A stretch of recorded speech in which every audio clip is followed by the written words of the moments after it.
Itinuturing ni Pangulong Ferdinand Marcos Jr. na isang economic sabotage ang palpak na proyekto ng DPWH sa bahagi ng Cannon Road sa Benguet. Ang proyekto kasi pinondohan ng halos 300 milyong piso na katiwangwang ng datnanian ng Pangulo. Narito ang report mula kay Raymond Montero.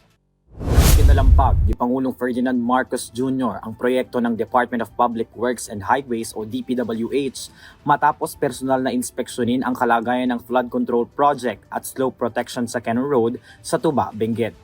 Sa kaniyang pagbisita, inihayag ng Pangulo ang matinding pagkadismaya at iginiit na sloppily made o palpak ang pagkakagawa ng naturang proyekto matapos bumigay ang bahagi ng pundasyon dahil sa pagguho ng lupa. I think you can see for yourself na talagang hindi trinabaho ng mabuti ito dahil yung ginawang slope protection supposedly dito ay bumigay kaagad. Sinama, pati yung slope protection na dapat na nandyan na hindi ginawa ay gumuho lahat ito, bumagsak dito, mabigat, nasira yung kalsada.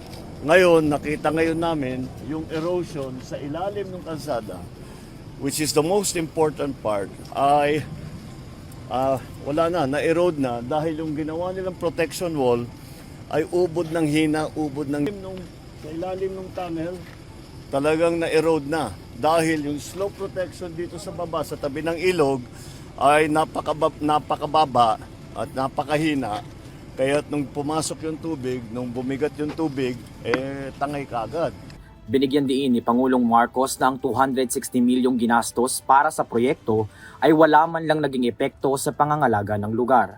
The 260 million that the government spent for this project had no effect whatsoever as to protect the slope.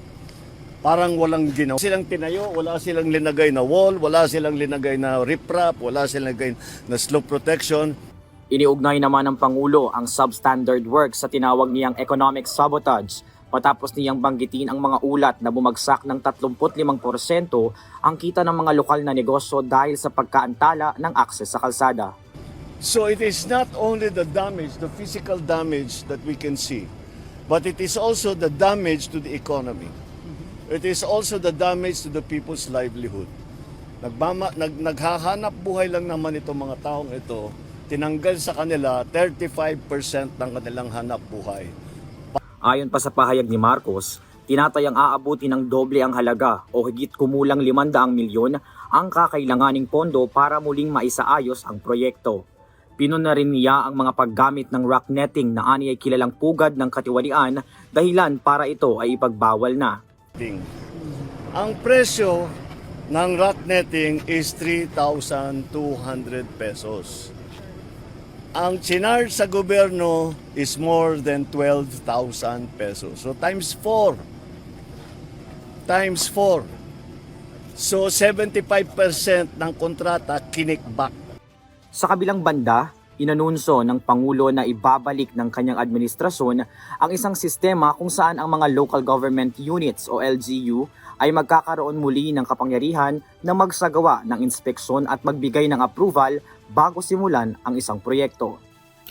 Nangako naman si Pangulong Marcos na hindi siya alis ng pwesto hanggat hindi tinutugunan ang mga pagkukulang sa mga proyektong pang-infrastruktura, partikular na dito sa kontrobersyal na flood control projects.